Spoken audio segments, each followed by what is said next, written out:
بسم الله الرحمن الرحيم. وجعلنا من الماء كل شيء حي أفلا يؤمنون. صدق الله العظيم.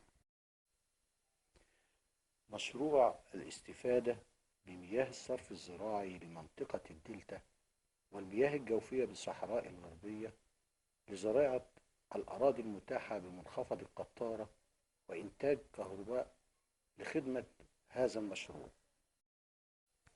أولا، يجب أن نصف الإشكالية التي تواجهها مصر في الأيام الراهنة.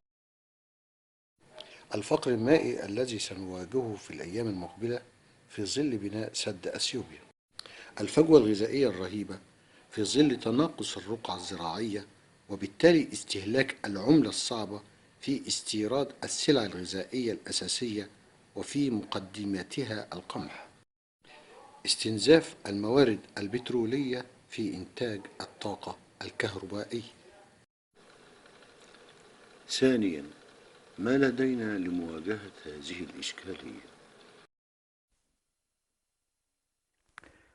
لدينا 13 مصبا لمياه الصرف الزراعي تصب في البحر المتوسط من خلال فرعي دمياط ورشيد والمدن والبحيرات الساحلية. مصب المكس الإسكندرية عرض 51 متر. مصب مدينة مبارك الإسكندرية عرض 28 متر. مصب أبو قير عرض 33 متر. مصب رشيد عرض 680 متر. مصب قرية الشخلوية بحيرة البرولوس عرض 72 متر.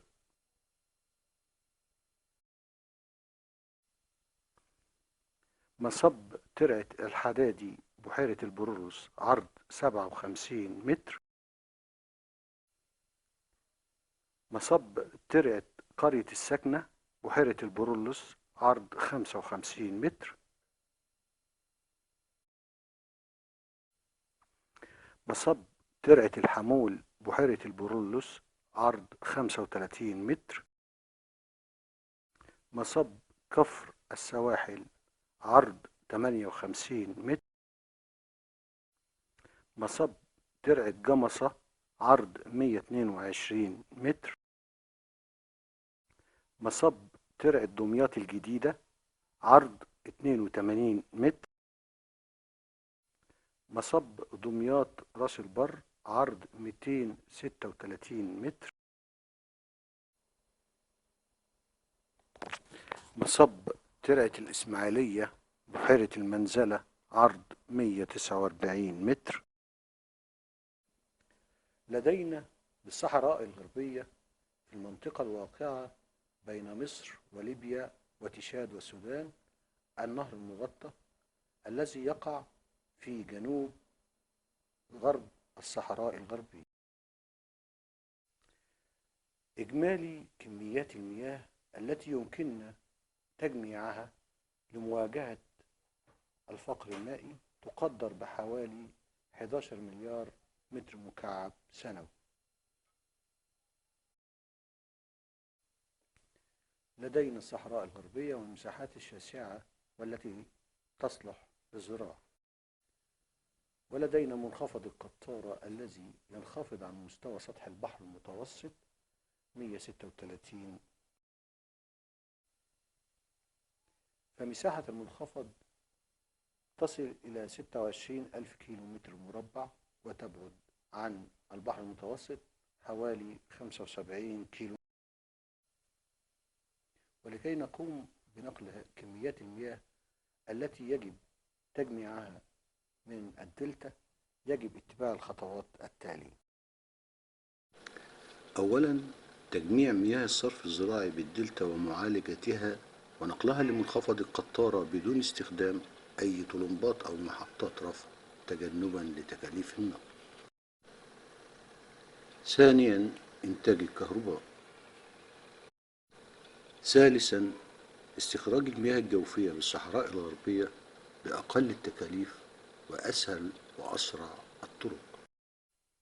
مراحل إنشاء مشروع الاستفادة بمياه الصرف الزراعي لمنطقة الدلتا والمياه الجوفية بالصحراء الغربية لزراعة الأراضي المتاحة بمنطقة القطارة وإنتاج كهرباء. ينقسم هذا المشروع ل6 مراحل رئيسية. أولا، مرحلة بناء محطات تجميع المياه والمآخذ عند المصبات. سيتم بناء مأخذ عند كل مصب يعمل على تجميع المياه. هذا المأخذ مزود بحوض ترسيب يقوم بفلترة المياه ومنع أي مادة صلبة من الدخول في مواسير نقل المياه. ثانيا، مرحلة بناء معامل معالجة مياه الصرف الزراعي في محطات تجميع المياه قبل تدفيعها للاستخدام. المأخذ مزود ببوابة رئيسية لدخول وخروج مراكب الصيد من مجرى النيل إلى البحر والعودة، وبوابات تعمل بالرافع الهيدروليكي للحفاظ على التوازن البيئي لمنطقة الدلتا ومواجهة الطوارئ. وملحق به معمل يقوم بمعالجة مياه الصرف الزراعي قبل الاستخدام.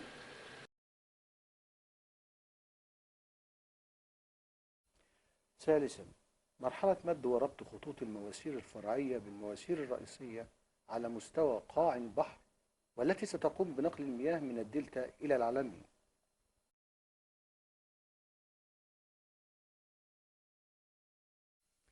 نظرية الأواني المستطرقة. إذا وضعنا سائل في مجموعة أواني مختلفة الأشكال اتصلت ببعضها من أسفل، فإن السائل سيستوي في جميع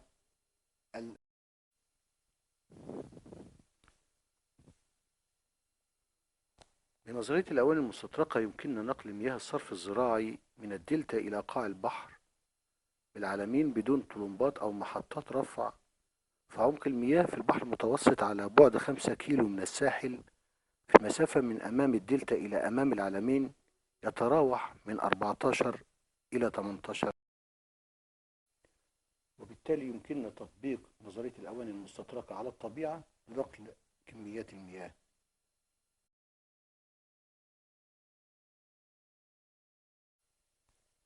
سيتم ربط المواسير الفرعية بالمواسير الرئيسية على مستوى قاع البحر على زاوية 35 درجة لسهولة سريان المياه في اتجاه الغرب من الدلتا إلى العلمين. رابعا، مرحلة مد خطوط المواسير من ساحل البحر المتوسط بالعلمين حتى منخفض القطر. عند خروج المواسير من قاع البحر في ساحل العلمين يجب أن تكون المواسير المستخدمة في هذه المنطقة معالجة من الخارج بالسيراميك. نظرية الضغط والخلخلة. أنه يمكننا نقل سائل من مستوى إلى مستوى أقل منه بعد خلخلة الهواء في الأنبوب الواصل بين المستوى ومن ثم فيمكننا ربط بين نظريتي الأواني المستطرقة والضغط والخلخلة للاستفادة منه.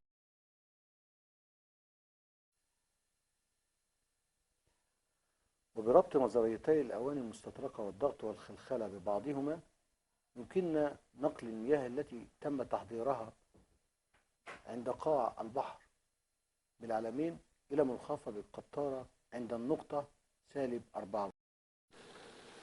خامسا، مرحلة تركيب التربينات لإنتاج الكهرباء وتوزيع المياه بمنخفض القطار. وعند النقطة -34 بمنخفض القطارة سيتم إنتاج الكهرباء، فيتم أخذ الحركة من داخل مواسير نقل المياه. يتم توزيع المياه بعد مرحلة توليد الكهرباء في اتجاه شرق وغرب المنخفض ومن أعلى لأسفل لاستغلال فارق المنسوب في الري بدون طلمبات أو محطات رفع. خطة الري ستكون من أعلى لأسفل بطريقة الزراعة المدرجة. سادسا، مرحلة حفر الآبار من منخفض القطارة وتوزيع المياه التي سيتم استخراجها بإذن الله بجزء من الكهرباء المنتجة وتوزيعها لري مساحات الأراضي الصالحة للزراعة بالصحراء الغربية.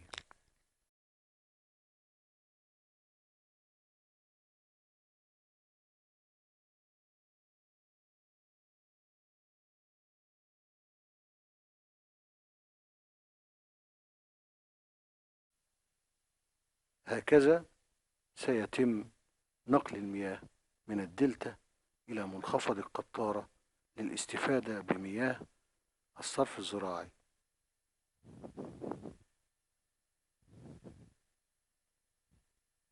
حفظ الله مصر لأهلها.